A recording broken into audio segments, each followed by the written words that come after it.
Oh, did you hear that sound? It must be the Potluck Star, ready to set sail. Hi, this is John Paulus. You're listening to Life's Potluck Buffet. The Potluck Star is the flagship of Life's Potluck Buffet, and you can find it in a couple of places. You can find it on the website, lifespotluck.com, and also in the guidebook, Recipes for Success, which you can also get on lifespotluck.com by signing up to be a site member, which is free. And Recipes for Success is free as well. Recipes for Success is a guidebook to using the cards, and you'll find in there a picture of the icebreaker ship, the Potluck Star, which is in the section on icebreakers. And that gives you a kind of fun way to use the cards to do icebreakers to open up a meeting, and just gives you some inspiration about that. So check that out. And why am I even talking about ships today? Well, because I just drew card number 2. All the ships belong to you. Why do some of these things rhyme? There's an ancient story about a man with an illness that made him believe that all the cargo ships going in and out of a port belonged to him. He would spend his days at the harbor and greet his ships happily when they came into port. And when he was cured of his illness, he would tell all the people the story of how happy his life was when he was a shipping magnate. All pleasure and no pain.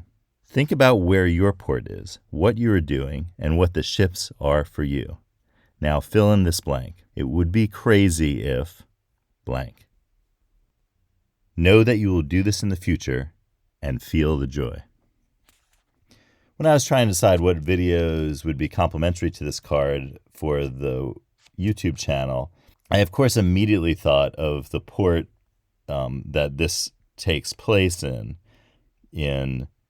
the ancient story. And that's a port in Greece, the port of Piraeus, which is the port of Athens and has been the main port for maybe 2.5 millennia. So one of the videos is from March to June 2020, and there are ships coming in to that port, and it's a very soothing video. There is also a quick 4K time-lapse of a Maersk ship, the Maersk shipping line, and it kind of really gives you a good sense of looking out as the ship goes forward. And there's also a really neat video that explains to you cargo operations on a container ship in port. I find that video to be really fascinating because I love the details of things and to learn new things about this and that, bits and bobs.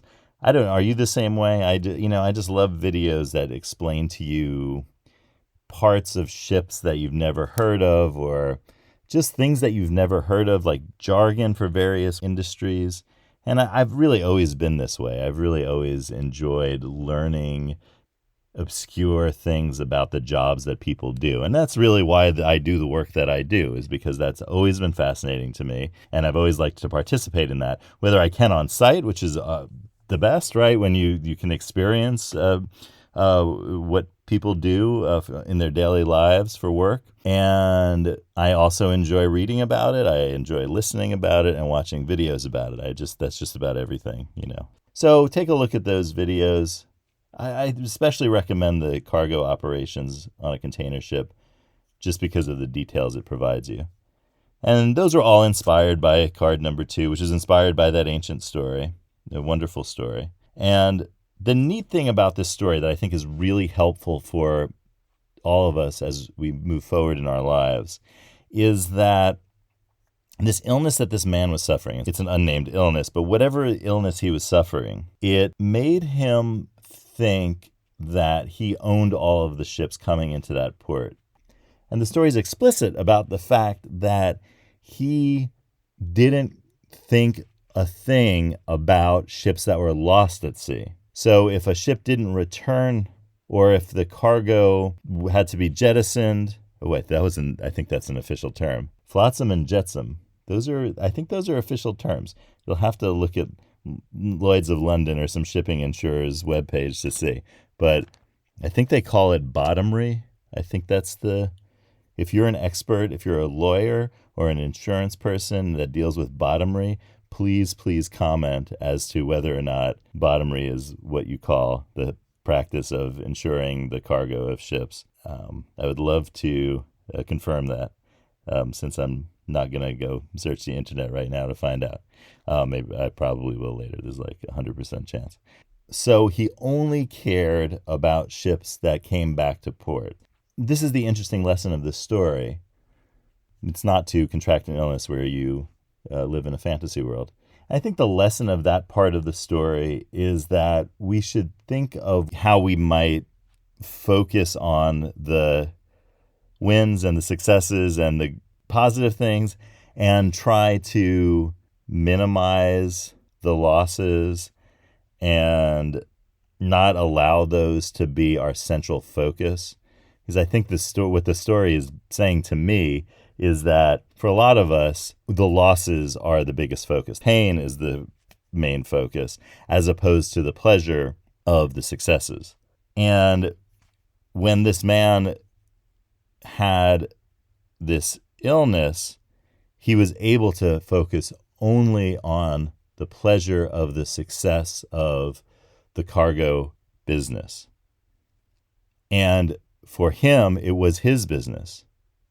So imagining ourselves as this person, thinking about where our port is and what successes and pleasures we are allowing ourselves to have, while allowing the painful experiences to be non-existent, interestingly. That's a nice experiment for our work and business life, because all too often we focus on the losses. And in fact, that's why the story has the guy have an illness, because even 2,500 years ago, the idea that somebody could just disregard all of their business losses, so to speak, as non-existent, the story recognizes that's not the way that we think as humans. So card number 2 asks us to spend some time thinking that way, thinking about what would we say, what would be crazy? So take a moment today and think about what the craziest thing in terms of success, in terms of pleasure, happiness, flourishing. Think of the craziest thing that could happen to you and write it down, and know that in your future, it will. If you enjoyed this episode, please give it a like, subscribe, and head over to lifespotluck.com to learn more about the Potluck Star and the rest of the world of Life's Potluck Buffet. Have a great day, and we'll see you at the next port.